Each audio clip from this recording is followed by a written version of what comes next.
냄새나는 유색인종 놈들, 너희 같은 건 비행기에 타면 안 돼. 국제선 항공기 안 술에 취한 한백인 남성이 유색인종 승객들에게 모욕을 퍼붓습니다. 주변의 모든 승객이 얼어붙은 순간 앞좌석에 앉아있던 한국인 여성은 묵묵히 모든 걸 지켜보고 있었습니다. 오늘의 이야기는 국제선 항공기에서 벌어진 충격적인 인종차별 난동 사건, 그리고 모두를 구한 한국인 여군의 숨겨진 용기입니다. 인천국제공항 제1여객 터미널 출국장은 이른 아침부터 여행객들의 설렘으로 가득했습니다. 자동문이 열릴 때마다 캐리어 바퀴 소리와 안내방송이 뒤섞여 독특한 여행의 서곡을 연주했습니다. 형광등 불빛 아래 반짝이는 대리석 바닥 위로 수백 명의 사람들이 각자의 목적지를 향해 분주히 움직이고 있었습니다. 박지우는 검은색 캐리어 손잡이를 가볍게 잡고 출국 수속대 앞에 섰습니다. 28살 짧게 자른 단발머리에 화장기 없는 맨 얼굴이었지만 또렷한 이목구비와 고든 자세가 눈에 띄었습니다. 그녀는 오늘만큼은 군복이 아닌 편안한 청바지에 흰색 맨투맨 티셔츠 차림이었습니다. 평범한 여행객의 모습 그 자체였습니다. 여권을 꺼내 펼치는 그녀의 손놀림은 어딘지 모르게 절제되어 있었습니다. 불필요한 동작이 전혀 없었고 모든 움직임이 효율적이었습니다. 하지만 그것을 알아챌 사람은 아무도 없었습니다. 모두가 자신의 일정에만 바빴고 지우는 그저 수많은 여행객 중 한 명일 뿐이었습니다. 여권하고 항공권 확인 부탁드립니다. 수속 직원의 기계적인 목소리가 들려왔습니다. 지우는 조용히 서류를 건넸습니다. 직원은 컴퓨터 화면을 들여다보며 몇 차례 키보드를 두드렸습니다. 샌프란시스코 가시는 거죠? 짐은 하나만 붙이시는 건가요? 네, 그렇습니다. 창가 쪽 좌석 배정해 드릴게요. 탑승구는 43번이고요. 탑승 시작은 1시간 10분 뒤입니다. 탑승권을 받아든 지훈의 입가에 미세한 미소가 스쳤습니다. 오랜만이었습니다. 이렇게 평범하게 여행을 떠나는 것이 지난 몇 년간 그녀의 일상은 훈련과 작전, 대기와 복무의 연속이었습니다. 707특임단 중사라는 직책은 자부심을 주었지만 동시에 개인의 시간을 철저히 제한했습니다. 휴가는 언제나 예고 없이 취소될 수 있었고 긴장의 끈을 놓을 수 없었습니다. 하지만 오늘은 달랐습니다. 정식으로 승인받은 2주간의 휴가였습니다. 상관은 그녀에게 말했습니다. 박 중사, 이번엔 꼭 쉬어. 내가 얼마나 고생했는지 다 알아. 가족도 좀 만나고. 보안 검색대를 통과하며 지우는 핸드폰을 꺼내 들었습니다. 카카오톡 화면에는 언니 김윤희와의 대화창이 떠 있었습니다. 언니 지훈아 몇 시 비행기야? 지훈 오전 10시 20분이요. 샌프란시스코 도착하면 9시쯤 될 것 같아요. 언니 공항에서 기다릴게. 준이도 엄청 기대하고 있어. 이모 본 지 몇 년이야 유유.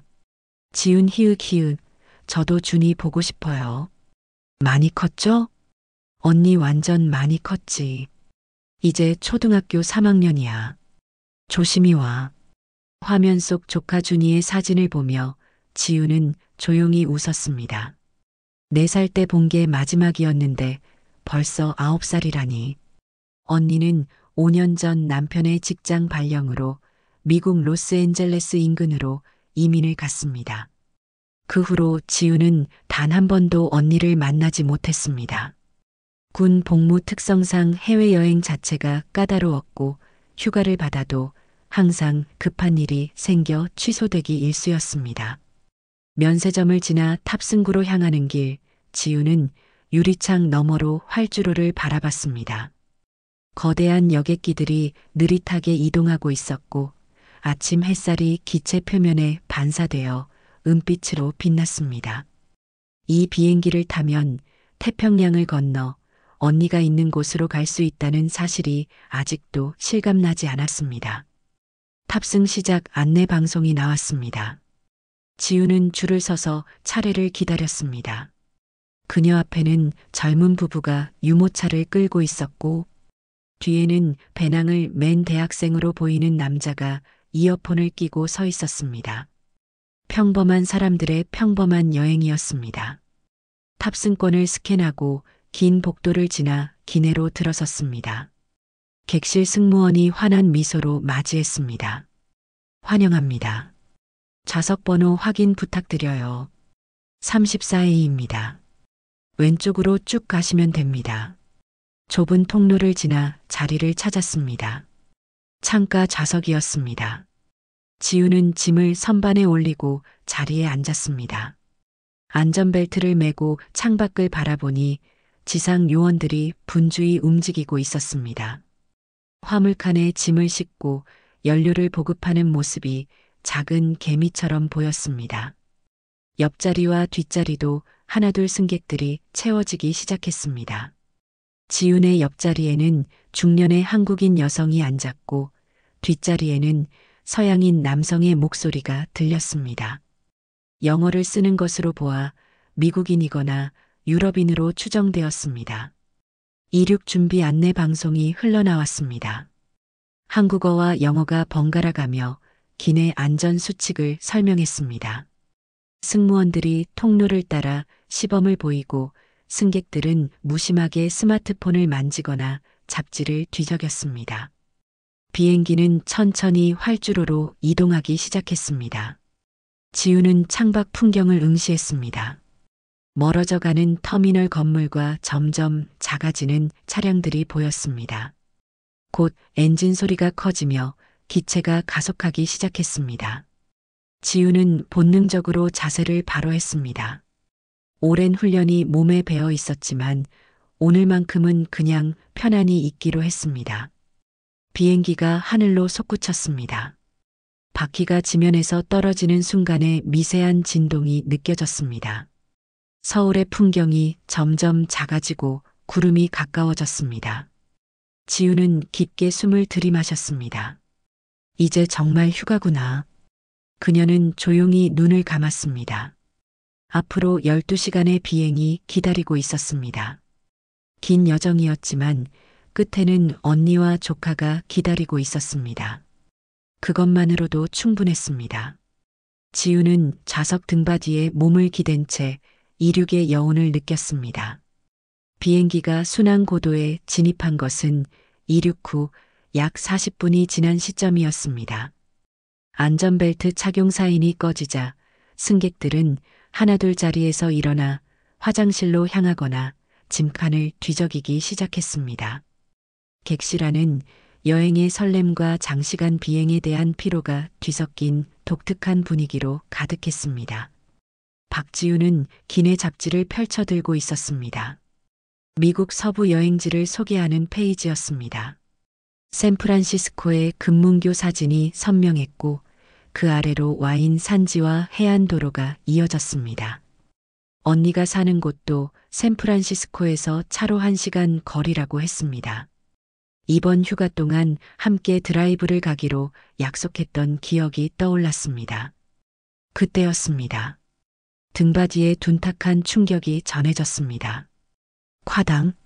누군가 뒷좌석에서 앞좌석을 발로 찬 것이었습니다. 지우는 잠시 동작을 멈췄습니다. 우연일 수도 있다고 생각했습니다.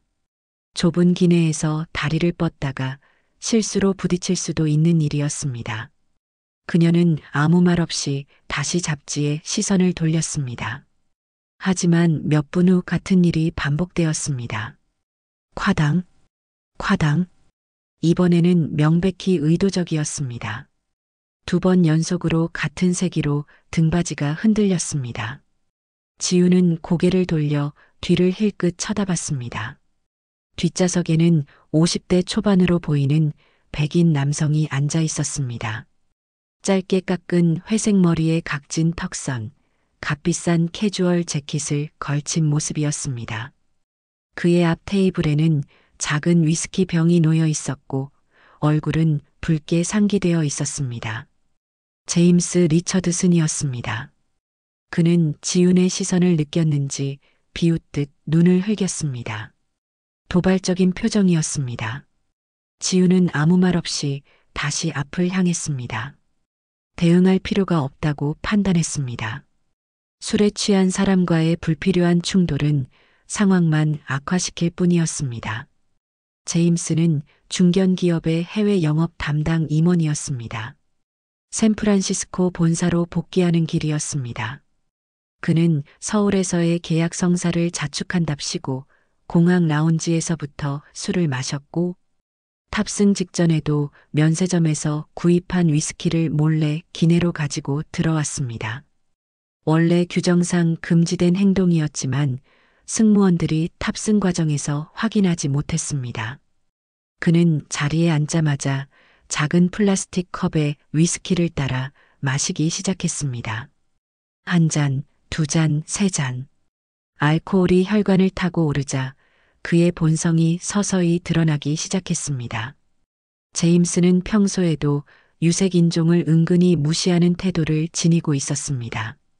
회사에서도 아시아계 직원들에게 반말을 섞어 쓰거나 무례한 농담을 던지는 것으로 악명이 높았습니다. 하지만 그는 자신의 지위와 인맥을 믿고 있었고 누구도 감히 그에게 항의하지 못했습니다. 술이 들어가자 그의 억제되지 않은 편견과 오만함이 고스란히 표출되기 시작했습니다.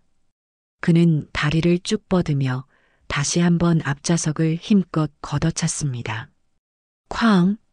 이번에는 소리가 컸습니다. 주변 승객 몇몇이 고개를 돌려 쳐다봤습니다.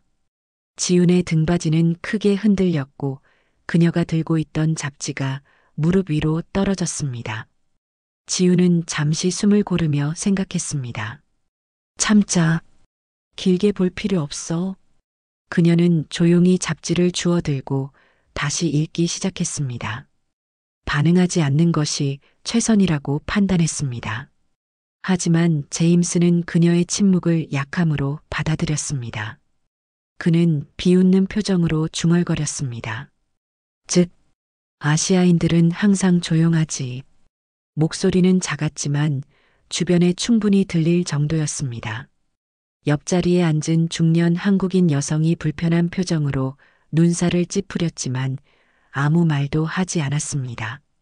통로 건너편의 일본인 부부도 서로 눈빛을 교환하며 긴장한 기색을 보였습니다. 지우는 여전히 반응하지 않았습니다. 그녀의 표정은 평온했고 호흡은 일정했습니다. 오랜 훈련을 통해 그녀는 감정을 통제하는 법을 배웠습니다. 분노는 판단을 흐리고 상황을 악화시킬 뿐이었습니다. 하지만 제임스는 멈추지 않았습니다. 그는 승무원 호출 버튼을 눌렀습니다. 잠시 후 젊은 여성 승무원이 다가왔습니다. 레베카 스미스였습니다. 40대 초반의 금발 여성으로 15년 경력의 베테랑이었지만 오늘따라 피곤한 기색이 역력했습니다. 도와드릴까요? 레베카는 미소를 지으며 물었습니다. 제임스는 빈 컵을 흔들며 말했습니다. 위스키 한 잔 더. 죄송하지만 손님, 기내에서는 승무원이 제공하는 주류만 드실 수 있습니다. 개인적으로 가져오신 술은 규정한다고. 그냥 내내들이 주는 거 갖다 줘. 제임스는 짜증스럽게 말을 끊었습니다. 레베카는 난처한 표정을 지었지만 더 이상 문제를 만들고 싶지 않았습니다. 그녀는 고개를 끄덕이며 물러났습니다. 잠시만 기다려주세요. 레베카가 사라지자 제임스는 다시 앞좌석을 걷어찼습니다. 이번에는 더 세게였습니다. 지훈의 몸이 앞으로 약간 쏠렸습니다. 옆자리 여성이 작은 목소리로 물었습니다. 괜찮으세요? 저 사람 너무 심한 거 아니에요? 괜찮습니다. 지훈은 차분하게 대답했습니다. 여성은 걱정스러운 눈빛으로 뒤를 힐끗 보더니 다시 앞을 향했습니다. 아무도 직접 나서지 못했습니다. 제임스는 레베카가 가져온 작은 위스키 병을 받아 단숨에 비웠습니다. 그리고 다시 버튼을 눌렀습니다. 레베카가 다시 왔고 그는 또 한 병을 요구했습니다. 레베카는 난처한 표정으로 말했습니다. 손님, 주류는 적당량만 제공하는 것이 규정입니다. 농담하는 거야? 나 1등석 승객인데. 아, 맞다, 아니지. 이코노미. 뭐 어때? 그냥 갖다 줘. 제임스는 비웃으며 말했습니다. 자신이 이코노미석에 앉아 있다는 사실조차 제대로 인식하지 못하고 있었습니다. 레베카는 더 이상 말하지 않고 다시 물러났습니다. 그녀는 속으로 한숨을 쉬었습니다. 왜 하필 오늘? 제임스는 점점 더 거칠어졌습니다. 그는 주변을 둘러보며 큰 목소리로 말하기 시작했습니다. 있잖아. 나 서울에서 500만 달러짜리 계약 따냈다고. 500만 달러. 아무도 반응하지 않았습니다. 그는 계속 떠들었습니다. 한국인들, 겉으론 예의 바른 척하지만 협상은 진짜 독하더라. 매일 밤 술 마셔야 했다고. 소주, 소주, 소주. 그는 웃으며 손을 흔들었습니다.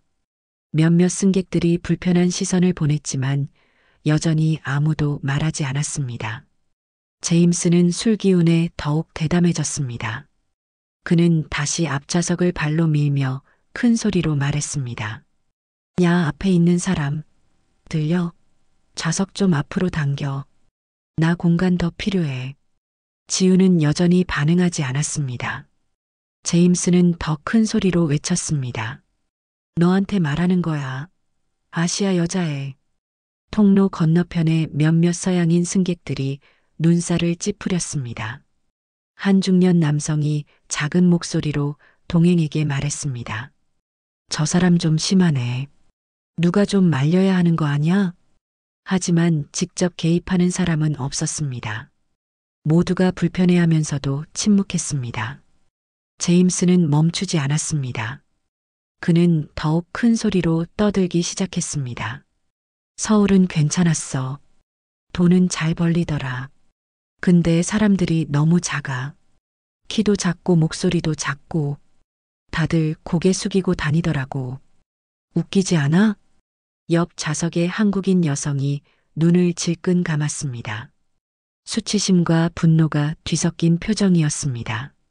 하지만 그녀 역시 아무 말도 하지 못했습니다. 언어의 장벽과 낯선 환경, 그리고 혹시 모를 보복에 대한 두려움이 그녀를 침묵하게 만들었습니다. 지우는 창밖을 바라보았습니다. 푸른 하늘과 새하얀 구름이 펼쳐져 있었습니다.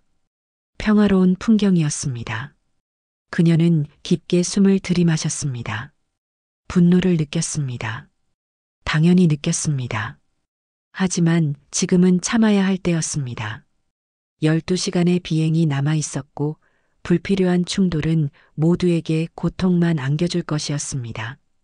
제임스는 계속해서 앞좌석을 발로 차댔습니다. 규칙적으로, 마치 일부러 짜증을 내는 것처럼. 지훈의 등받이는 계속해서 흔들렸습니다. 주변 승객들은 눈치만 살필 뿐 아무도 나서지 않았습니다. 레베카는 멀리서 상황을 지켜보고 있었습니다. 그녀는 동료 승무원과 눈빛을 교환했습니다. 둘 다 난처한 표정이었습니다. 개입해야 하는지 아니면 조금 더 지켜봐야 하는지 판단이 서지 않았습니다. 술 취한 승객을 자극하면 오히려 상황이 악화될 수 있었습니다. 제임스는 이제 주변 승객들에게도 시비를 걸기 시작했습니다. 통로 건너편에 앉은 중국인으로 보이는 젊은 남성에게 말했습니다. 너도 중국인이지? 요즘 중국인들 어디 가나 다 있더라. 시끄럽고 매너 없고. 젊은 남성은 당황한 표정으로 고개를 돌렸습니다. 대꾸하지 않았습니다. 제임스는 비웃으며 다시 위스키를 홀짝였습니다. 기내의 공기는 점점 더 무거워지고 있었습니다. 불편함과 긴장감이 객실 전체에 퍼져나갔습니다. 누군가는 이어폰을 끼고 음악에 집중하려 했고, 누군가는 담요를 뒤집어 쓰고 잠을 청하려 애썼습니다. 하지만 제임스의 목소리와 발로 차는 소리는 계속되었습니다. 지우는 눈을 감았습니다. 그녀는 속으로 되뇌었습니다. 조금만 참자. 곧 지나갈 거야. 하지만 상황은 그녀의 바람과 다르게 흘러가고 있었습니다. 시간이 흐를수록 제임스의 행동은 더욱 노골적으로 변해갔습니다. 승무원들은 여러 차례 그의 자리 근처를 지나다니며 상황을 주시했지만 적극적으로 개입하지는 못했습니다. 레베카는 동료 승무원 2명과 함께 갤리에서 작은 목소리로 대화를 나눴습니다. 저 손님 계속 저러면 어떡하죠? 다른 승객들 불편해하는 게 눈에 보여요. 젊은 남성 승무원이 걱정스러운 표정으로 말했습니다. 레베카는 난처한 얼굴로 고개를 저었습니다. 알아요. 근데 지금 직접 제지하면 더 흥분할 수도 있어요. 일단 지켜보다가 선을 넘으면 기장님께 보고해야 할 것 같아요. 그 사람 계속 술 달라고 하던데요. 더 이상은 안 줄 거예요.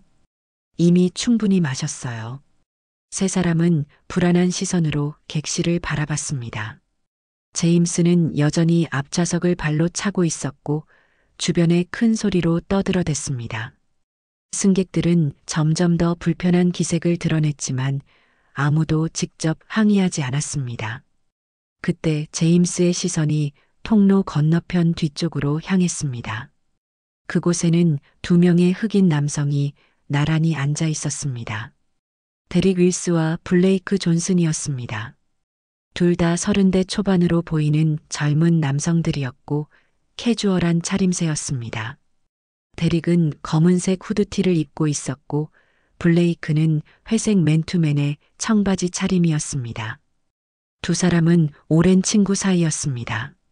데릭은 로스앤젤레스에서 프리랜서 그래픽 디자이너로 일하고 있었고 블레이크는 IT 스타트업에서 소프트웨어 엔지니어로 근무하고 있었습니다. 둘은 휴가를 내어 한국과 일본을 여행하고 돌아가는 길이었습니다. 일주일간의 즐거운 여행이었고 비행기에 오를 때만 해도 둘은 여행 사진을 보며 이야기를 나누고 있었습니다. 하지만 제임스의 소란이 시작된 이후 두 사람의 표정은 점점 굳어갔습니다. 데릭은 이어폰을 끼고 음악을 들으려 했지만 제임스의 목소리는 음악을 뚫고 들어왔습니다. 블레이크는 책을 읽으려 했지만 같은 페이지를 몇 번이나 반복해서 보고 있었습니다. 집중할 수 없었습니다. 제임스는 두 사람을 발견하고는 비죽 웃었습니다. 그는 큰 소리로 말했습니다. 오, 저기 흑인들도 있네. 요즘 어디 가나 다 섞여 있더라고. 데릭의 턱에 힘이 들어갔습니다. 블레이크는 그의 팔을 가볍게 잡았습니다. 참으라는 신호였습니다. 두 사람은 미국에서 태어나 자랐고 수없이 많은 인종차별을 경험해 왔습니다. 거리에서, 상점에서, 직장에서, 때로는 노골적으로, 때로는 은밀하게. 그들은 참는 법을 배웠습니다. 화를 내면 오히려 자신들이 위험해진다는 것을 알았습니다. 하지만 제임스는 멈추지 않았습니다. 아시아 여행은 어땠어? 거기 사람들 너희 보고 신기해하지 않던? 흑인 별로 없잖아, 거기는. 데릭이 이어폰을 빼고 제임스를 쳐다봤습니다. 그의 눈빛은 차가웠습니다. 하지만 그는 대꾸하지 않았습니다. 블레이크가 다시 한번 그의 팔을 잡았습니다. 참자는 의미였습니다. 제임스는 두 사람의 반응을 즐기는 듯 했습니다. 그는 계속해서 도발했습니다. 말 안 해? 영어 할 줄 알아? 아, 맞다. 너희는 미국인이겠네. 요즘 미국 어디 가나 너희들 천지더라. 범죄율도 높아지고. 블레이크의 얼굴이 굳어졌습니다. 그는 깊게 숨을 들이마셨습니다. 참아야 했습니다. 여기는 3만 피트 상공이었고 도망칠 곳도 없었습니다. 문제를 일으키면 자신들만 손해였습니다. 주변 승객들이 긴장한 표정으로 상황을 지켜봤습니다. 어떤 이는 고개를 돌려 못 본 척했고 어떤 이는 불안한 눈빛으로 승무원을 찾았습니다. 하지만 누구도 직접 나서지 않았습니다. 박지우는 여전히 창밖을 바라보고 있었습니다. 그녀는 뒤쪽에서 벌어지는 상황을 들을 수 있었습니다. 긴장감이 고조되고 있다는 것을 느낄 수 있었습니다. 하지만 그녀는 움직이지 않았습니다. 아직은 개입할 시점이 아니었습니다. 제임스는 계속해서 술을 마셨습니다. 그는 이번에는 아시아계 승객들을 향해 다시 말을 걸었습니다. 앞좌석의 지훈을 가리키며 말했습니다. 저 여자애도 1시간째 한마디도 안 해. 아시아 여자들 특징이지. 순종적이고 조용해. 그게 좋긴 한데 너무 재미없어. 옆자리 한국인 여성이 눈을 질끈 감았습니다. 수치심이 밀려왔습니다. 하지만 그녀는 항의할 용기가 없었습니다. 언어도 서툴렀고 혼자였습니다. 레베카가 다시 제임스에게 다가갔습니다. 그녀는 최대한 부드러운 목소리로 말했습니다. 손님, 다른 승객들이 불편해하고 계십니다. 조금만 조용히 해주시겠어요? 뭐가 불편해? 난 그냥 대화하고 있는 거야. 비행기에서 말도 못해? 물론 대화는 괜찮습니다. 하지만 다른 승객들이 뭐, 기분 나빠? 그럼 이어폰이나 끼라고 해. 난 돈 내고 이 자리 샀어. 내 마음대로 할 거야. 레베카는 더 이상 말하지 못했습니다. 그녀는 난처한 표정으로 물러났습니다.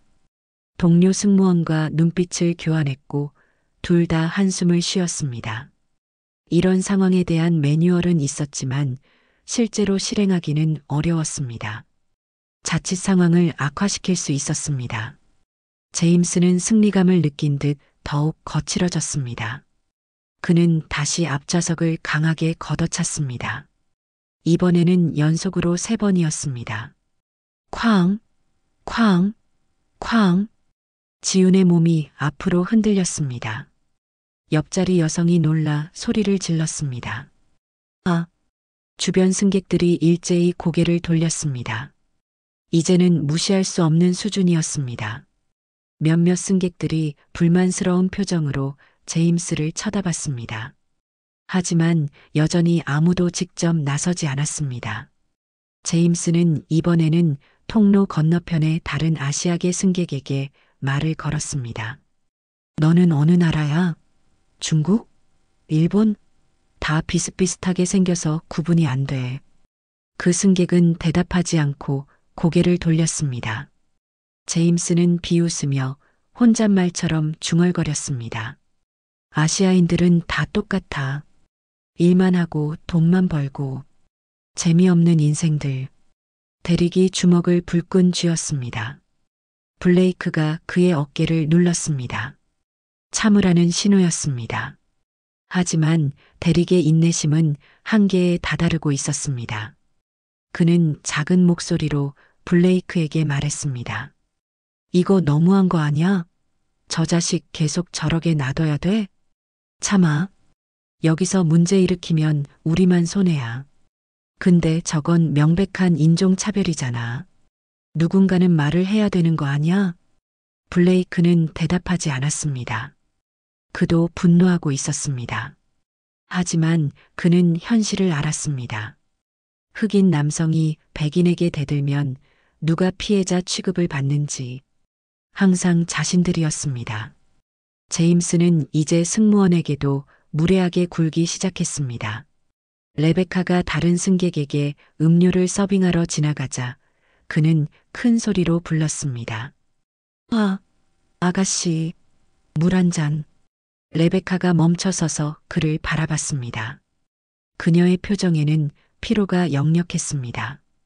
잠시만 기다려주세요.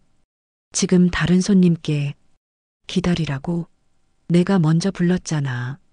빨리 갖다 줘. 레베카는 참을성 있게 대답했습니다. 곧 가져다 드리겠습니다. 그녀는 재빨리 자리를 떴습니다. 제임스는 불만스러운 표정으로 중얼거렸습니다. 서비스가 왜 이래? 돈 내고 탔는데. 객실 안의 분위기는 이제 극도로 불편해졌습니다.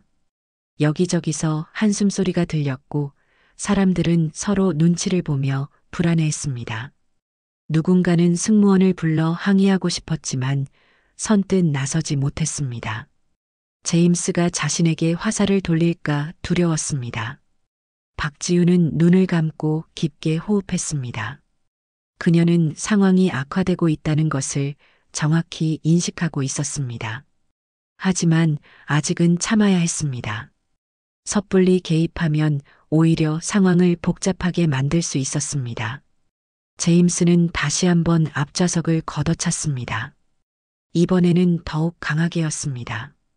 지훈의 등받이가 크게 흔들렸고 그녀의 몸이 앞으로 쏠렸습니다. 옆자리 여성이 작은 목소리로 말했습니다. 정말 참기 힘드네요. 어떻게 저렇게 할 수가 있죠? 지훈은 조용히 대답했습니다. 곧 지나갈 거예요. 하지만 그녀의 예상과 달리 상황은 더욱 악화되고 있었습니다. 제임스의 목소리는 점점 커졌고 행동은 점점 거칠어졌습니다. 객실 안의 긴장감은 임계점에 다다르고 있었습니다. 제임스는 이제 완전히 취기에 빠져들었습니다. 그의 눈은 충혈되어 있었고 말은 점점 더 공격적으로 변해갔습니다. 그는 자리에서 일어나 화장실로 비틀거리며 걸어갔습니다.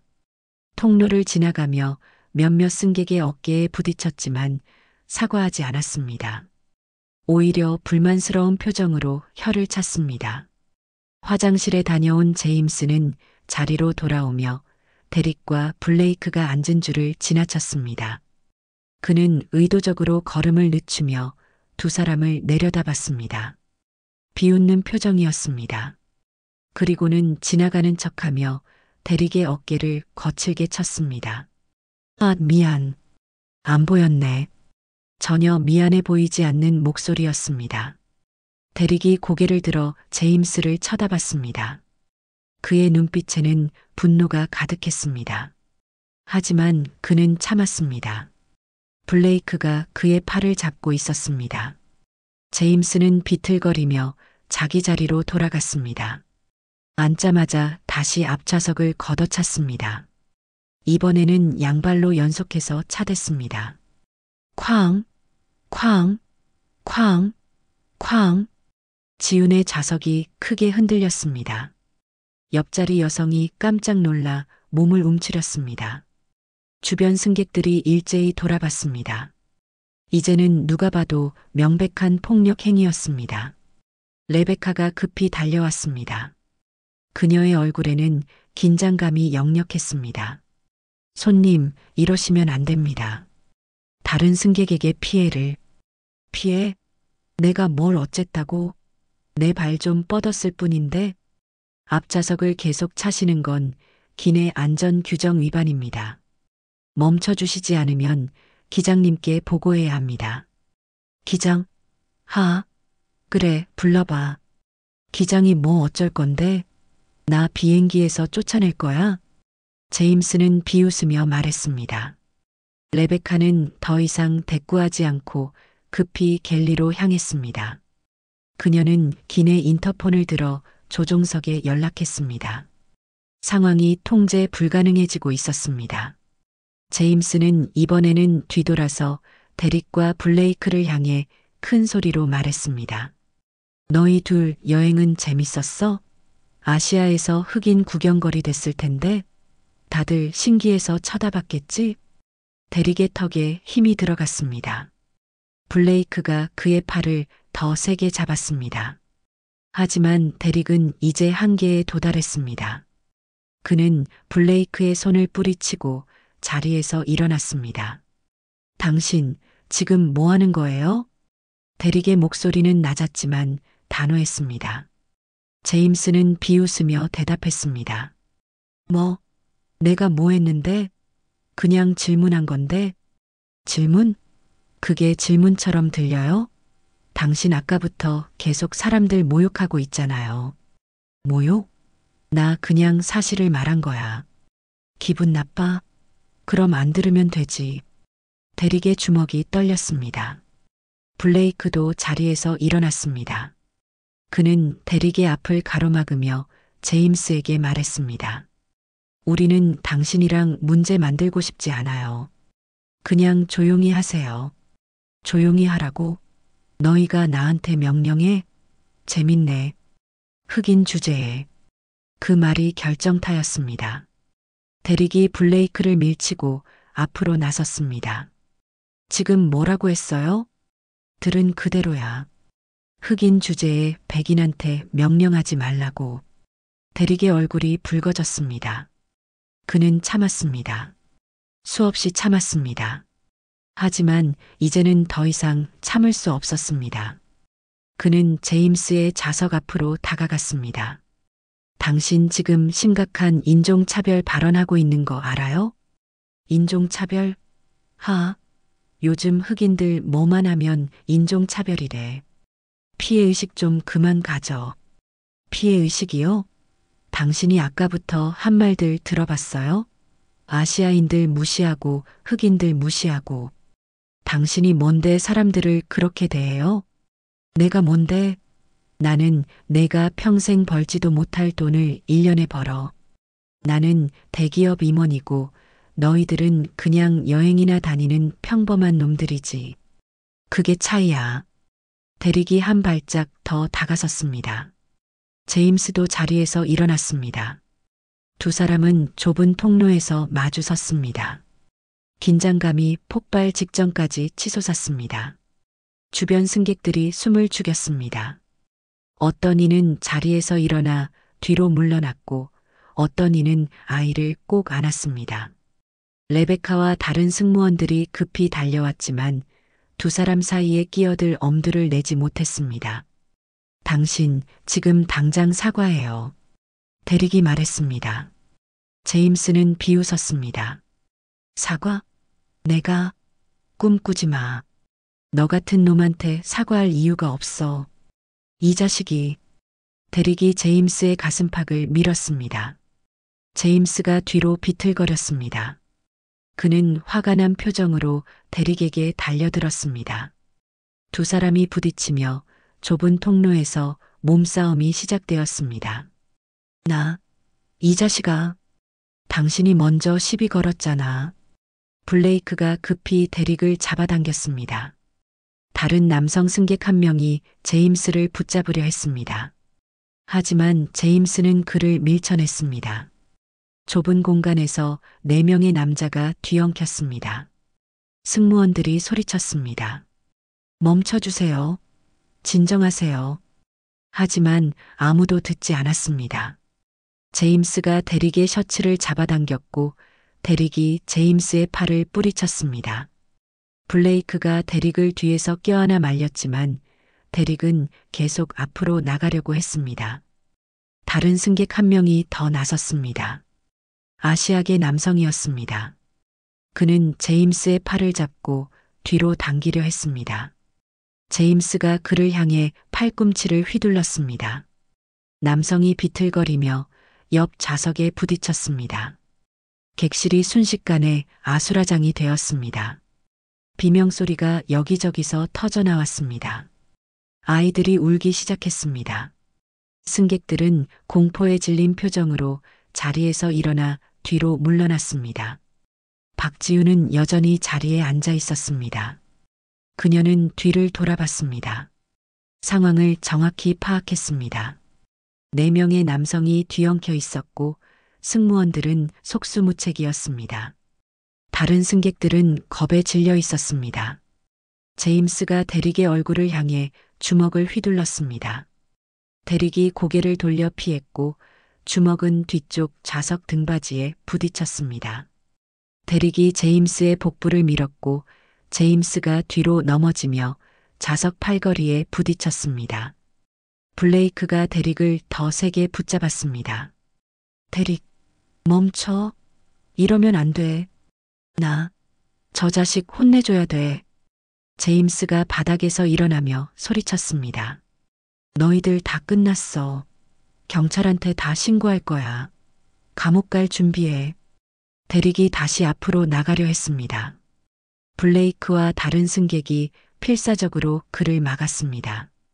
제임스는 비틀거리며 일어났고 승무원 2명이 그를 붙잡았습니다. 레베카가 큰 소리로 외쳤습니다. 모두 진정하세요. 앉아주세요. 하지만 상황은 통제되지 않았습니다. 제임스는 계속 고함을 질렀고 데릭은 분노로 떨고 있었습니다. 블레이크는 간신히 그를 붙잡고 있었지만 언제 다시 폭발할지 알 수 없었습니다. 객실 전체가 혼란에 빠졌습니다. 여기저기서 울음소리와 비명이 터져나왔고 승객들은 공포에 질려 서로를 붙잡았습니다. 승무원들은 어찌할 바를 몰랐습니다. 대릭이 다시 앞으로 나가려 했습니다. 블레이크와 다른 승객이 필사적으로 그를 막았습니다. 제임스는 비틀거리며 일어났고 승무원 2명이 그를 붙잡았습니다. 레베카가 큰 소리로 외쳤습니다. 모두 진정하세요. 앉아주세요. 하지만 상황은 통제되지 않았습니다. 제임스는 계속 고함을 질렀고 데릭은 분노로 떨고 있었습니다. 블레이크는 간신히 그를 붙잡고 있었지만 언제 다시 폭발할지 알 수 없었습니다. 객실은 극도의 긴장 속에서 위태롭게 균형을 유지하고 있었습니다. 객실 안은 완전한 혼돈 상태였습니다. 제임스와 데릭은 여전히 서로를 향해 고함을 질러댔고 블레이크와 다른 승객들은 필사적으로 2사람을 떼어놓으려 애쓰고 있었습니다. 좁은 통로는 사람들로 가득 차 움직일 공간조차 없었습니다. 제임스가 갑자기 데릭을 붙잡고 있던 승객의 팔을 뿌리치고 앞으로 뛰어들었습니다. 그는 데릭의 가슴을 양손으로 세게 밀었습니다. 데릭이 뒤로 비틀거리며 좌석 팔걸이에 허리를 부딪혔습니다. 둔탁한 소리가 났습니다. 이 자식이 감히. 데릭이 고통을 참으며 다시 일어났습니다. 그는 제임스에게 달려들었고 2사람은 좁은 통로에서 다시 뒤엉켰습니다. 제임스가 데릭의 셔츠 깃을 잡아당겼고 데릭이 제임스의 손목을 붙잡았습니다. 2사람은 서로를 밀치며 좌석 사이를 오갔습니다. 블레이크가 급히 달려들어 데릭의 허리를 껴안았습니다. 하지만 데릭의 힘은 상상 이상이었습니다. 그는 블레이크를 끌고 앞으로 나아갔습니다. 제임스가 주먹을 휘둘렀습니다. 데릭이 고개를 돌려 피했지만 주먹이 블레이크의 어깨를 스쳤습니다. 아! 블레이크가 비명을 질렀습니다. 그는 순간적으로 힘이 빠져 데릭을 놓쳤습니다. 데릭이 제임스에게 달려들었습니다. 2사람은 좌석 위로 넘어졌고 그 충격으로 좌석 테이블이 부러지며 바닥으로 떨어졌습니다. 요란한 소리와 함께 승객들의 비명이 터져나왔습니다. 레베카와 다른 승무원 3명이 급히 달려왔습니다. 그들은 2사람을 떼어놓으려 했지만 역부족이었습니다. 남성 승무원 2명이 제임스를 붙잡고 뒤로 끌어당겼습니다. 제임스는 발버둥 치며 저항했습니다. 내가 뭘 잘못했어. 저놈이 먼저 시비 걸었다고.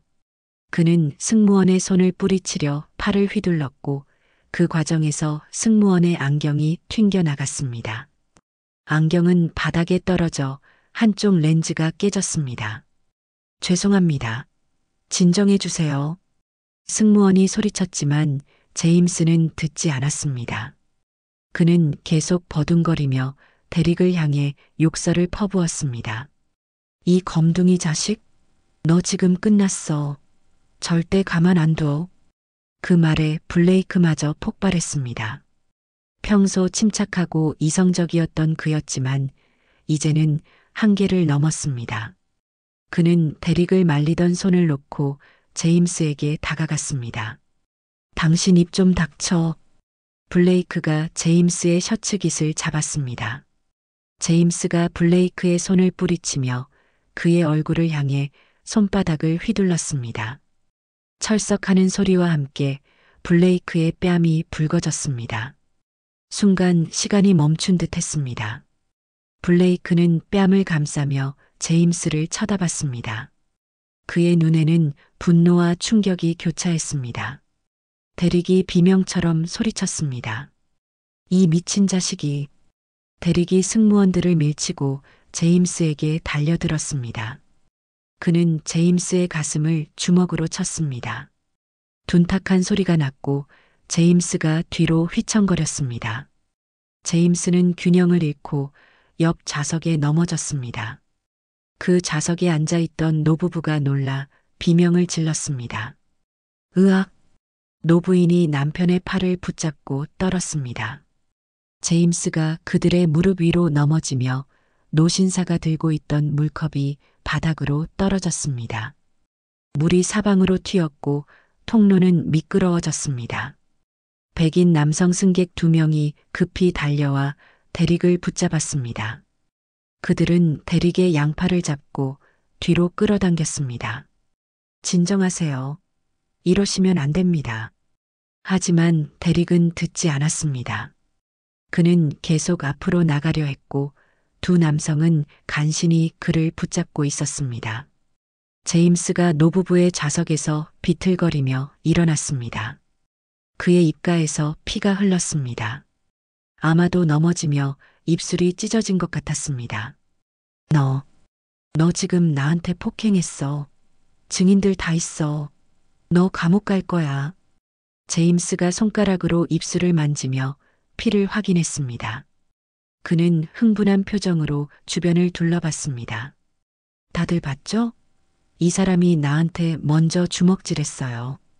블레이크가 뺨을 누르며 말했습니다. 당신이 먼저 나를 때렸잖아요. 다들 봤어요. 그건 실수였어. 너희가 나를 잡아서 손이 미끄러진 거야. 거짓말. 명백히 고의였어. 양측의 언쟁이 다시 격해졌습니다. 제임스는 계속 자신이 피해자라고 주장했고 데릭과 블레이크는 제임스가 먼저 폭력을 행사했다고 외쳤습니다. 주변 승객들은 저마다 다른 이야기를 했습니다. 어떤 이는 제임스의 편을 들었고 어떤 이는 데릭과 블레이크를 옹호했습니다. 한 중년 백인 여성이 큰 소리로 말했습니다. 저 흑인들이 먼저 시비 걸었어요. 저 백인 남자는 그냥 앉아 있었는데. 아시아계 남성이 반박했습니다. 무슨 소리예요? 저 백인 남자가 계속 인종차별 발언하고 앞좌석 차는 거 다 봤어요.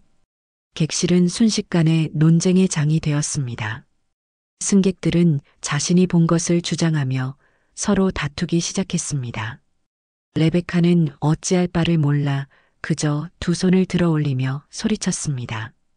여러분, 제발 진정하세요. 모두 자리로 돌아가 주십시오. 하지만 아무도 듣지 않았습니다. 데릭과 제임스는 여전히 서로를 향해 고함을 질렀고 블레이크는 뺨을 누르며 분노를 사귀고 있었습니다. 갑자기 제임스가 다시 앞으로 뛰어들었습니다. 그는 예상치 못한 행동이었습니다. 승무원들이 놀라 뒤로 물러났고 제임스는 데릭에게 달려들었습니다. 두 사람은 다시 뒤엉켰고 이번에는 블레이크도 합류했습니다. 세 사람이 좁은 통로에서 난투극을 벌였습니다.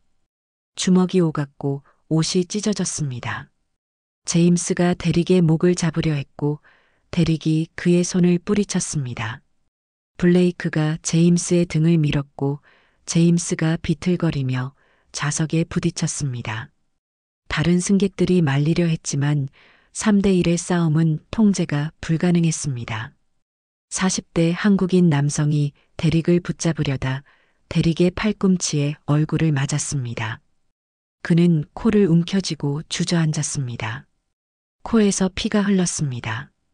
아, 코피나요. 그의 아내가 비명을 지르며 남편에게 달려갔습니다. 승무원 한 명이 급히 휴지를 가져왔지만 상황은 계속 악화되었습니다. 제임스가 발로 대릭의 정강이를 걷어찼습니다. 대릭이 고통스러운 신음을 내며 비틀거렸습니다. 블레이크가 제임스의 팔을 뒤로 꺾으려 했고 제임스가 뒤로 머리를 들이받았습니다. 블레이크의 이마에 둔탁한 충격이 가해졌습니다. 으윽! 블레이크가 비틀거리며 뒤로 물러났습니다. 그는 이마를 감싸며 주저앉았습니다. 대릭이 분노로 미친 듯이 제임스에게 달려들었습니다. 두 사람은 바닥으로 넘어졌고 기내 카트가 옆으로 넘어지며 음료수 캔들이 사방으로 굴러다녔습니다. 캔들이 통로를 굴러가며 요란한 소리를 냈습니다. 승객들은 발을 들어 캔을 피했고 어떤 승객은 캔을 밟아 미끄러졌습니다. 젊은 여성 승객이 비명을 지르며 넘어졌고 옆 좌석의 남성이 그녀를 붙잡았습니다. 객실은 완전한 전쟁터가 되었습니다. 비명과 고함이 뒤섞였고 울음소리가 사방에서 터져나왔습니다. 아이들은 공포에 질려 부모의 품에서 울었고 노인들은 두려움에 떨었습니다. 레베카는 손이 떨리는 것을 느꼈습니다. 그녀는 기내 인터폰을 들어 조종석에 연락했습니다. 기장님, 상황이 통제 불가능합니다. 비상조치가 필요합니다.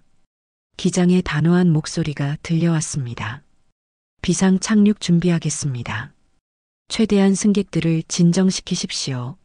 하지만 진정시킬 방법이 없었습니다. 데릭과 제임스는 여전히 바닥에서 뒤엉켜 있었고 블레이크는 이마에서 피를 흘리며 두 사람을 떼어놓으려 애쓰고 있었습니다. 승무원들은 무력했고 승객들은 공포에 질렸습니다. 박지우는 자리에서 일어났습니다. 그녀는 침착하게 통로로 걸어 나왔습니다. 그녀의 눈은 냉정했고 움직임은 정확했습니다.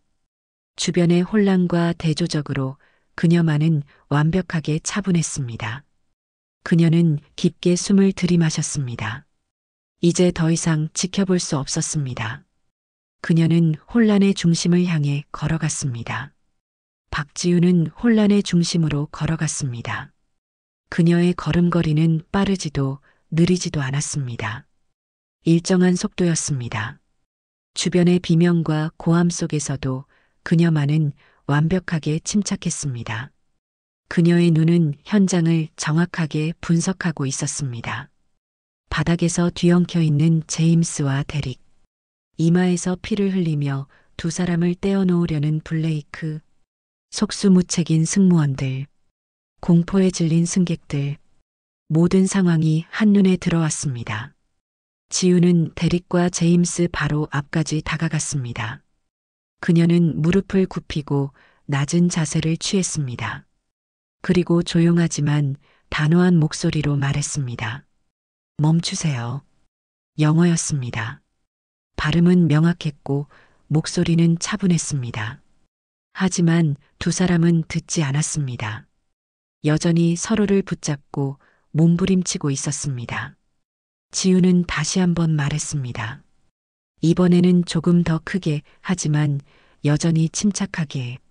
지금 당장 멈추세요. 두 분 다. 제임스가 고개를 들어 지훈을 쳐다봤습니다. 그의 눈에는 분노와 추기가 가득했습니다. 뭐야 너? 꺼져. 내가 참견할 일 아니야. 지훈은 대답하지 않았습니다. 그녀는 순간적으로 움직였습니다. 그녀의 오른손이 제임스의 오른팔 손목을 잡았고 왼손이 그의 팔꿈치를 눌렀습니다. 정확한 압박 지점이었습니다. 제임스가 갑자기 신음을 냈습니다. 아! 그의 팔에서 힘이 빠졌습니다. 지우는 부드럽지만 확고하게 그의 팔을 뒤로 돌렸습니다. 제임스는 저항할 수 없었습니다. 그는 본능적으로 몸을 숙였고 지훈의 통제 아래 놓였습니다. 움직이지 마세요. 다치고 싶지 않으시면요. 지훈의 목소리는 여전히 차분했습니다. 위협적이지 않았지만 거부할 수 없는 권위가 담겨 있었습니다. 제임스는 고통 때문에 더 이상 저항할 수 없었습니다.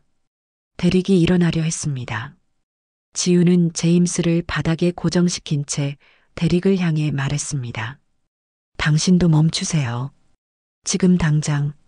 뭐, 나한테 명령하는 거야? 저 인종차별주의자를 놔줘. 대릭이 지훈에게 다가왔습니다. 지훈은 한숨도 쉬지 않고 왼손을 뻗어 대릭의 손목을 잡았습니다. 순식간이었습니다. 대릭은 자신의 손목이 잡힌 것도 인식하지 못했습니다. 지훈은 그의 손목을 비틀며 압박 지점을 눌렀습니다. 대릭의 무릎이 꺾였습니다. 그는 본능적으로 몸을 숙였고 지훈의 통제 아래 들어갔습니다. 지훈은 오른손으로 제임스를, 왼손으로 대릭을 동시에 제압하고 있었습니다. 두 사람 모두 움직일 수 없었습니다. 블레이크가 놀란 표정으로 지훈을 바라봤습니다. 승무원들도 입을 벌린 채 멍하니 서 있었습니다. 주변 승객들은 숨을 죽이고 지켜봤습니다. 불과 몇 초 전까지 통제 불가능했던 상황이 순식간에 정리되었습니다. 지훈은 침착하게 말했습니다. 두 분 다 진정하세요. 깊게 숨 쉬세요. 천천히. 제임스가 고통스럽게 신음했습니다. 아파. 놔줘. 저항하지 않으면 아프지 않습니다. 진정하세요. 대릭도 비슷한 반응을 보였습니다. 내가 뭘 잘못했어. 당신도 마찬가지입니다. 진정하세요. 지훈의 목소리에는 감정이 없었습니다. 차갑지도 따뜻하지도 않았습니다. 단지 명확했습니다. 두 남성은 점차 저항을 멈췄습니다. 고통과 놀라움이 분노를 억눌렀습니다. 지훈은 레베카를 향해 말했습니다. 승무원님, 좌석 벨트 가져오시겠어요? 이 두 분을 안전하게 좌석에 고정시켜야 합니다. 레베카는 순간 망설였습니다. 하지만 지훈의 단호한 눈빛을 보고 고개를 끄덕였습니다. 그녀는 급히 달려가 예비 벨트를 가져왔습니다. 지훈은 먼저 제임스를 일으켰습니다. 그녀는 그의 팔을 뒤로 잡은 채 그를 빈 좌석으로 이끌었습니다.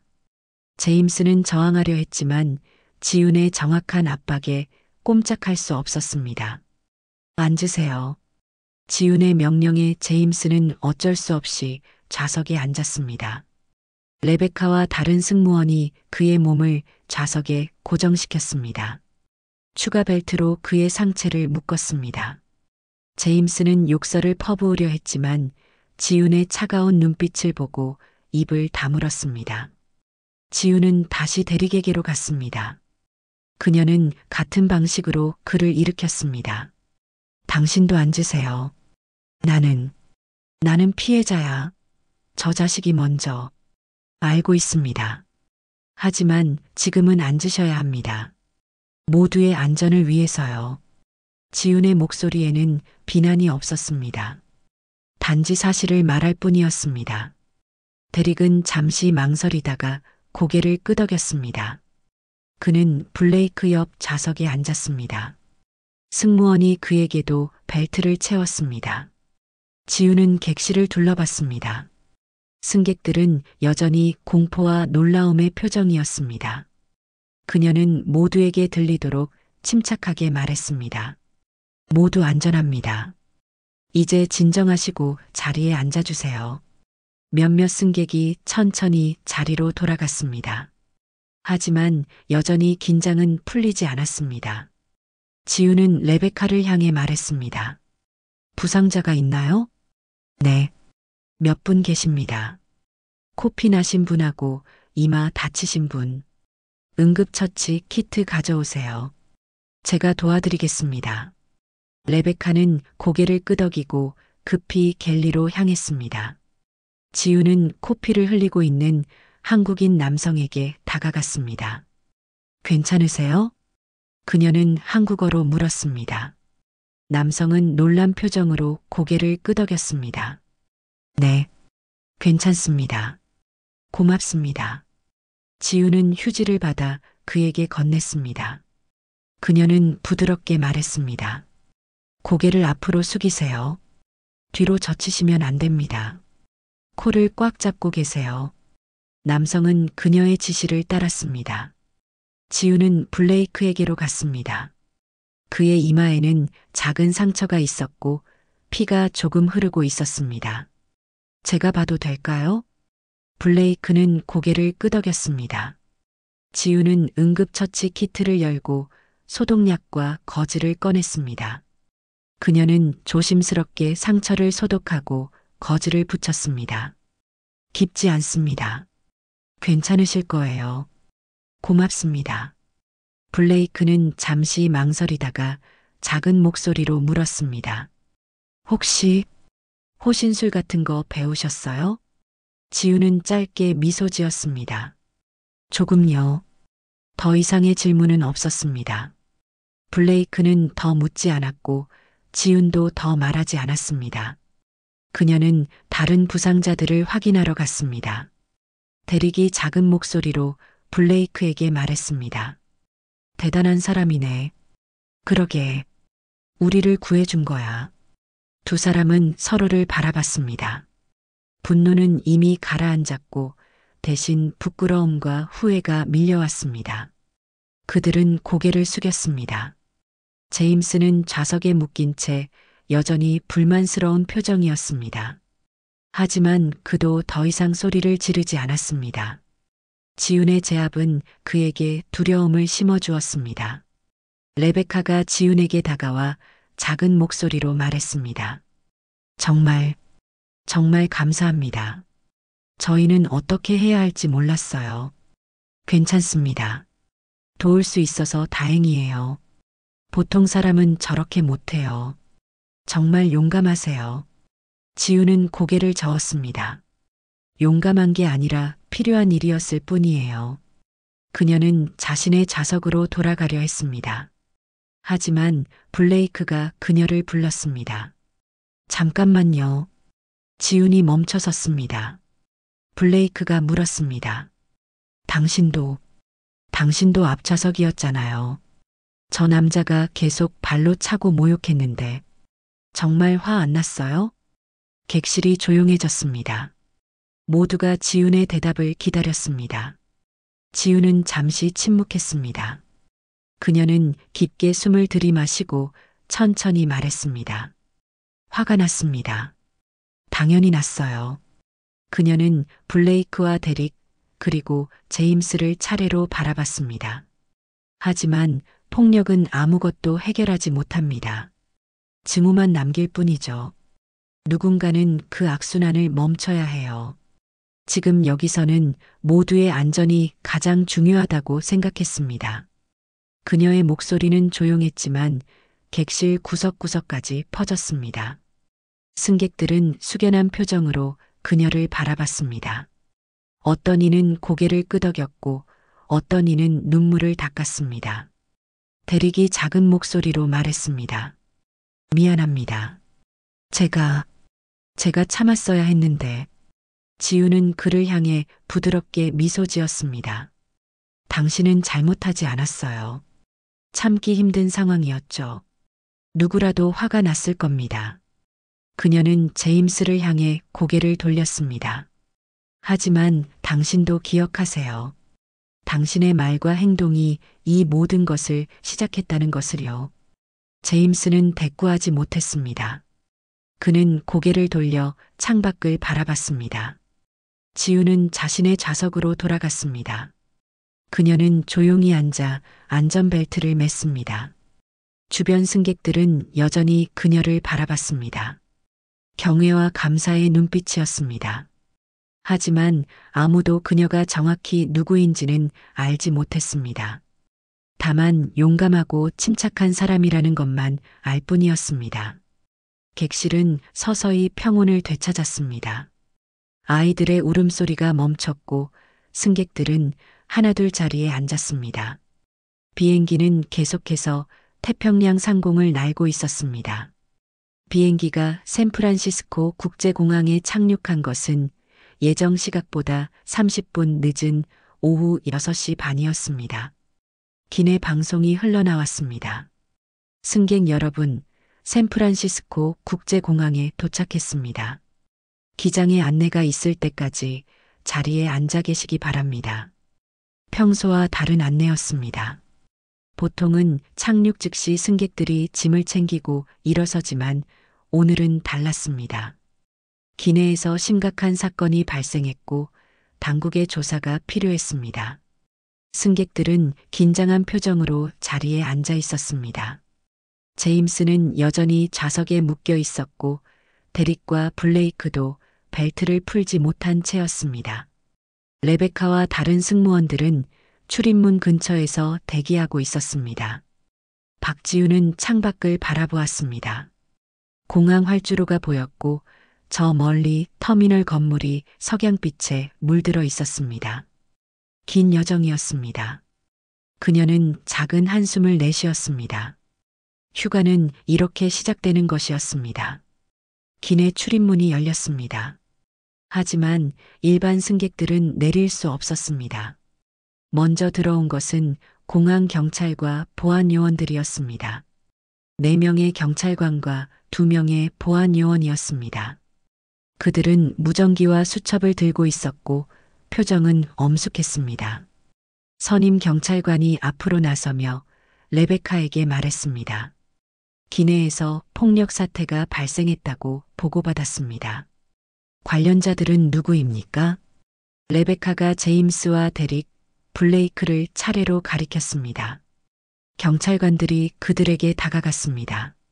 한 경찰관이 제임스의 벨트를 풀며 말했습니다. 일어나세요. 우리와 함께 가셔야 합니다. 제임스는 비틀거리며 일어났습니다. 그의 얼굴은 여전히 붉어 있었고 입술의 상처에서는 피가 굳어 있었습니다. 데릭과 블레이크도 일어났습니다. 3사람은 경찰관들의 안내를 받아 기내 뒤쪽으로 이동했습니다. 선임 경찰관이 객실을 둘러보며 물었습니다. 목격자가 계십니까? 상황을 설명해 주실 분이 필요합니다. 여러 승객이 손을 들었습니다. 레베카가 앞으로 나서며 말했습니다. 제가 설명드리겠습니다.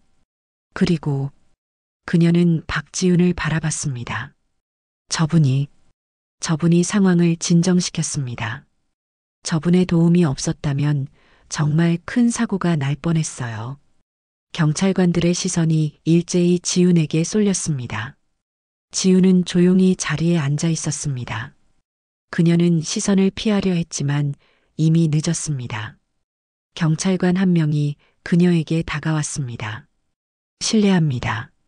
함께 가주시겠습니까? 몇 가지 여쭤볼 것이 있습니다. 지훈은 고개를 끄덕이고 자리에서 일어났습니다. 그녀는 침착하게 짐을 챙기고 경찰관을 따라갔습니다. 주변 승객들이 그녀를 바라봤습니다. 감사와 존경의 눈빛이었습니다. 공항 터미널 내부의 작은 조사실로 이동했습니다.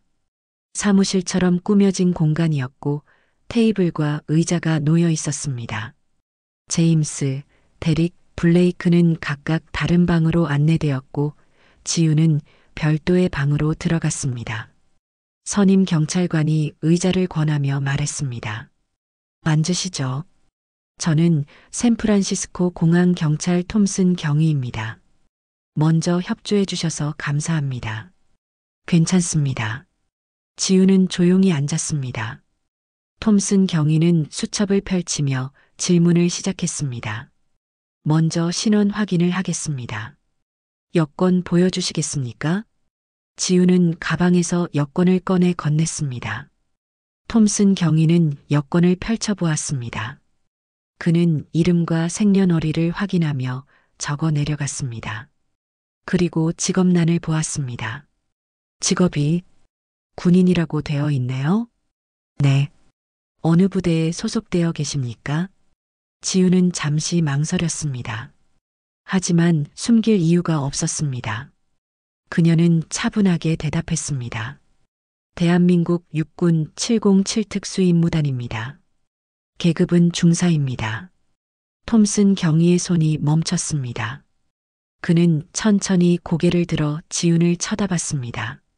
그의 눈에는 놀라움이 가득했습니다. 707 특수임무단이요? 한국의 특수부대 맞습니까? 네, 맞습니다. 톰슨 경위는 잠시 말을 잇지 못했습니다. 그는 동료 경찰관과 눈빛을 교환했습니다. 다른 경찰관도 놀란 표정이었습니다. 707 특수임무단은 한국에서 가장 정예화된 대테러 특수부대로 알려져 있었습니다. 국제보안업계에서도 그 명성이 자자했습니다. 톰슨 경위가 조심스럽게 물었습니다. 그렇다면 이번 여행 목적은 무엇입니까? 휴가입니다.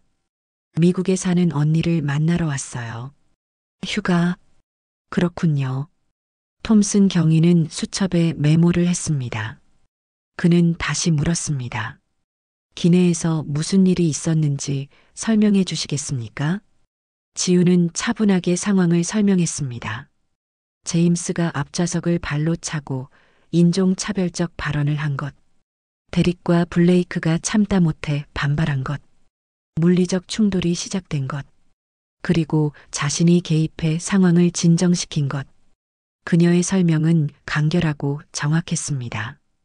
감정적인 표현은 없었고 사실만을 나열했습니다. 톰슨 경위는 고개를 끄덕이며 들었습니다.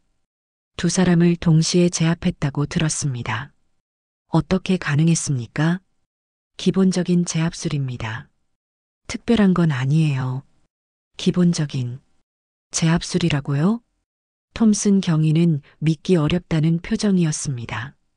하지만 지훈의 담담한 태도를 보고 더 이상 묻지 않았습니다. 그는 다른 질문을 했습니다. 부상자가 있었나요? 네. 코피 나신 분과 이마에 상처 입으신 분이 계셨어요. 응급처치는 해드렸습니다. 의료 훈련도 받으셨군요. 기본적인 수준입니다. 톰슨 경위는 감탄한 표정으로 고개를 끄덕였습니다. 그는 수첩을 덮으며 말했습니다. 박 중사님, 오늘 정말 큰일 하셨습니다. 만약 당신의 개입이 없었다면 상황은 훨씬 더 악화되었을 겁니다. 승객들의 안전을 지켜주셔서 감사합니다. 제 할 일을 했을 뿐입니다. 겸손하시네요. 하지만 아무나 할 수 있는 일이 아닙니다. 톰슨 경위는 자리에서 일어나 지훈에게 손을 내밀었습니다. 지훈은 그의 손을 잡았습니다. 톰슨 경위는 진심 어린 표정으로 말했습니다. 다시 한번 감사드립니다. 당신은 진정한 프로페셔널입니다. 감사합니다. 톰슨 경위는 문을 열며 말했습니다. 이제 가셔도 됩니다. 혹시 추가 조사가 필요하면 연락드리겠습니다. 여권에 적힌 연락처로 연락해도 될까요? 네, 괜찮습니다. 지훈은 조사실을 나섰습니다. 복도에는 다른 경찰관들과 보안 요원들이 서 있었습니다. 그들은 지훈을 보고 고개를 끄덕이며 경의를 표했습니다.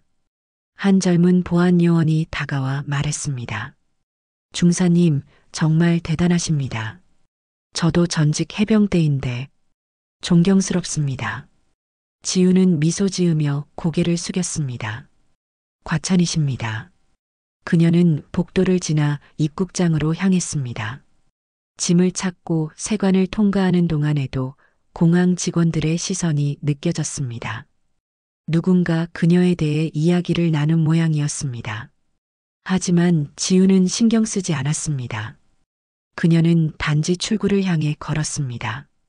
입국장 문이 열렸습니다. 그 너머에는 수많은 사람들이 기다리고 있었습니다. 마중 나온 가족들, 친구들, 연인들. 그리고 그 사이에서 지훈은 한 사람을 발견했습니다. 김윤희였습니다. 그녀의 언니였습니다. 김윤희는 도착장 펜스 앞에 서 있었습니다. 그녀는 36살이었고 지훈보다 8살 많았습니다. 짧은 단발머리에 편안한 청바지와 가디건 차림이었습니다. 그녀의 손을 잡고 있는 아이가 있었습니다. 9살 조카 준이었습니다. 지훈이 가까이 다가가자 윤희의 얼굴이 환하게 밝아졌습니다. 그녀는 손을 흔들며 소리쳤습니다. 지훈아. 지우는 캐리어를 끌고 펜스 쪽으로 걸어갔습니다. 윤희가 펜스 너머로 팔을 뻗어 동생을 끌어안았습니다. 두 자매는 오랜만에 재회에 잠시 말을 잇지 못했습니다. 윤희의 눈가가 붉어졌습니다. 정말 왔구나. 얼마만이야? 5년 만이에요, 언니. 그래, 5년. 윤희는 동생의 어깨를 잡고 한 발짝 물러나 그녀를 살폈습니다. 지우는 여전히 깔끔하고 단정했습니다. 하지만 윤희는 동생의 눈에서 피로를 읽을 수 있었습니다. 많이 피곤하지? 비행 오래 걸렸지? 괜찮아요. 이제 다 왔는걸요. 준이가 수줍게 지훈을 쳐다봤습니다. 지훈은 무릎을 굽히고 조카와 눈높이를 맞췄습니다. 준이 맞지? 이모야. 기억나? 준이는 고개를 저었습니다. 당연했습니다. 그가 4살 때 본 게 마지막이었으니까요. 지우는 웃으며 말했습니다. 그럼 다시 친해지자. 이모가 선물 가져왔어. 준이의 눈이 반짝였습니다. 윤희가 아들의 머리를 쓰다듬으며 말했습니다. 나중에 집에서 받아. 지금은 이모 피곤하시니까. 응. 세 사람은 공항을 빠져나와 주차장으로 향했습니다. 저녁 공기는 서늘했고 하늘은 주황빛으로 물들어 있었습니다. 윤희의 차는 주차장 2층에 있었습니다. 검은색 미니밴이었습니다. 짐을 싣고 차에 올라탔습니다. 지우는 조수석에 앉았고 준이는 뒷좌석에 앉았습니다. 윤희가 시동을 걸며 물었습니다. 비행기에서 아무 일 없었어? 지우는 잠시 망설였습니다. 그녀는 창밖을 바라보며 대답했습니다. 조금 소란이 있었어요. 소란? 무슨 일인데? 승객들 사이에 다툼이 좀 있었어요. 근데 다 해결됐어요. 윤희는 동생을 쳐다봤습니다. 지훈의 표정에서 뭔가 더 있다는 것을 느꼈습니다. 하지만 그녀는 더 묻지 않았습니다. 지훈이 말하고 싶지 않다면 존중해야 했습니다. 그래, 별일 없었으면 됐어. 이제 푹 쉬어. 차는 공항을 빠져나와 고속도로로 진입했습니다. 샌프란시스코 베이 브리지가 멀리 보였고 도시의 불빛이 하나둘 켜지기 시작했습니다. 윤희는 운전하며 말했습니다. 집까지 1시간 정도 걸려. 피곤하면 자도 돼. 괜찮아요. 언니랑 얘기하고 싶어요. 그래, 뭐 얘기할까? 언니는 어때요? 잘 지내요? 윤희는 미소 지었습니다. 응, 잘 지내. 남편은 회사 일로 바쁘고 준이는 학교 잘 다니고 평범하게 살고 있어. 평범한 게 좋은 거죠. 그렇지. 내가 제일 잘 알잖아. 지우는 고개를 끄덕였습니다. 그녀는 평범함의 소중함을 누구보다 잘 알았습니다. 매일이 긴장과 훈련의 연속인 삶을 살아온 그녀에게 평범한 일상은 사치였습니다. 언니, 저 이번에 2주일 있어요. 알아. 오빠한테 들었어. 정말 오랜만에 받은 휴가라며? 네. 거의 1년 만이에요. 고생 많았다. 우리 집에서 푹 쉬어. 아무것도 하지 말고 그냥 놀기만 해. 지우는 웃었습니다. 그녀는 언니의 따뜻함이 그리웠습니다. 부모님은 일찍 돌아가셨고 지훈에게 윤희는 유일한 가족이었습니다. 물론 군대 동료들도 가족 같았지만 언니는 달랐습니다. 피를 나눈 진짜 가족이었습니다. 차는 계속 달렸습니다. 준이는 뒷좌석에서 태블릿으로 게임을 하고 있었습니다. 윤희는 라디오를 작게 틀었고 잔잔한 팝송이 흘러나왔습니다. 지우는 창밖을 바라보며 생각에 잠겼습니다. 오늘 하루가 주마등처럼 지나갔습니다. 인천공항에서의 설렘, 비행기 안에서의 긴장, 제임스의 오만함, 데릭과 블레이크의 분노, 혼란과 폭력, 그리고 자신의 개입, 경찰 조사, 그리고 지금 언니와 함께 있는 이 순간. 그녀는 작은 한숨을 내쉬었습니다. 윤희가 물었습니다. 왜? 무슨 생각해? 아니요. 그냥 여기 온 게 실감이 안 나요. 시차 적응되려면 며칠 걸릴 거야. 천천히 적응해. 네. 1시간 후 차는 작은 주택가에 도착했습니다. 윤희네 집이었습니다. 2층짜리 단독주택이었고 마당에는 작은 나무가 심어져 있었습니다. 윤희가 차고에 차를 넣으며 말했습니다. 다 왔다. 내려. 세 사람은 차에서 내렸습니다. 지우는 캐리어를 끌고 현관으로 들어갔습니다. 집안은 따뜻했습니다.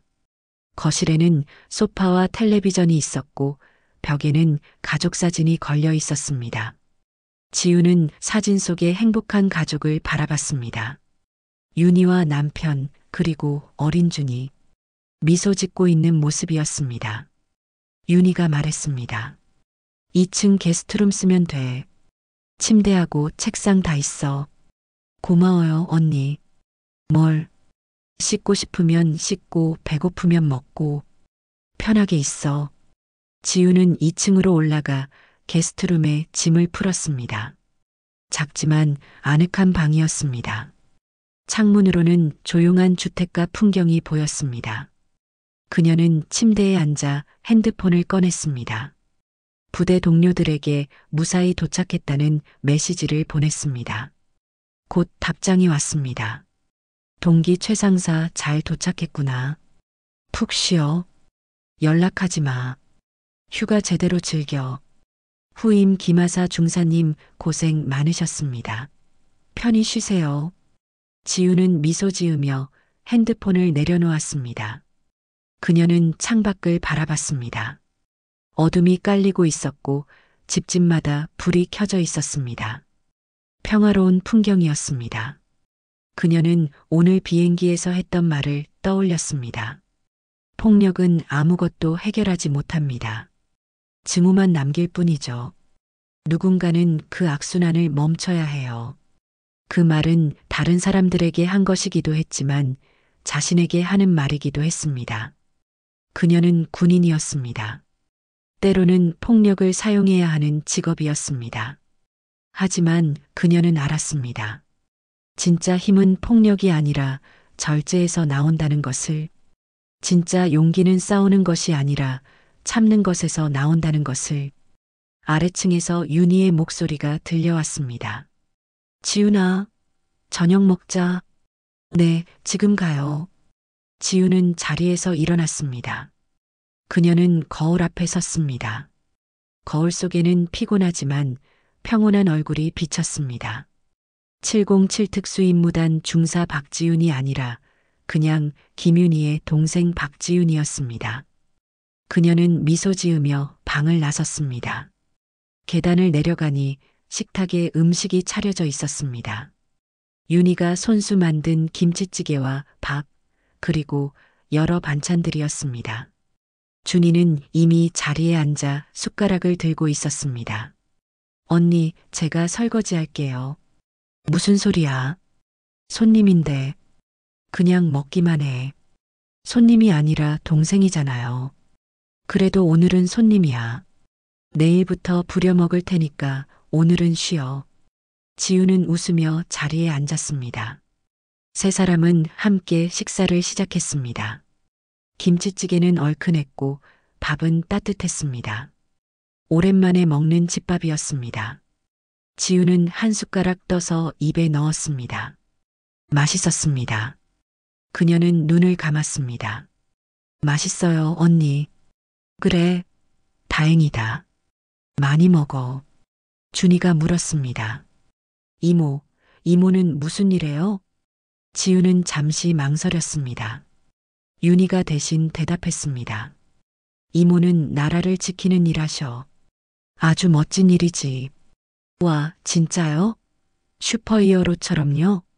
지우는 웃었습니다. 슈퍼히어로는 아니야. 그냥 평범한 사람이지. 아니에요. 이모 멋있어요. 준이의 순수한 눈빛에 지우는 마음이 따뜻해졌습니다. 그녀는 조카의 머리를 쓰다듬었습니다. 고마워, 준이. 식사는 편안하게 이어졌습니다. 세 사람은 일상적인 이야기를 나눴습니다. 준이의 학교 생활, 윤희의 파트타임 일, 동네 이야기들. 지우는 그저 듣기만 했습니다. 그 평범한 이야기들이 그녀에게는 가장 소중한 순간이었습니다.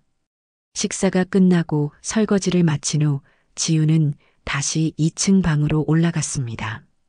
샤워를 하고 편안한 옷으로 갈아입었습니다.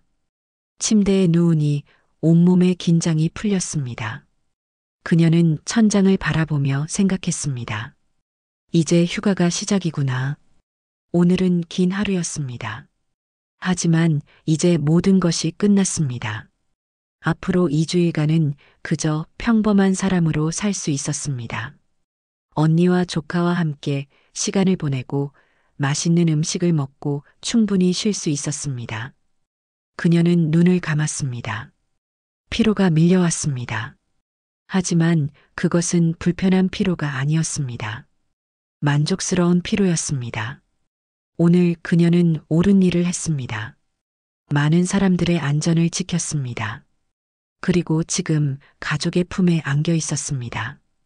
창밖으로 달빛이 들어왔습니다. 조용한 밤이었습니다.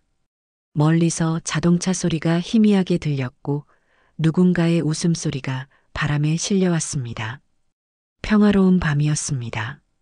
박지우는 잠들기 직전 마지막 생각을 했습니다. 내일은 어떤 하루가 될까? 그리고 그녀는 편안한 미소를 지으며 깊은 잠에 빠져들었습니다. 707 특수임무단 중사가 아닌 그저 한 사람의 여동생으로, 한 사람의 이모로, 그리고 무엇보다 한 명의 평범한 사람으로.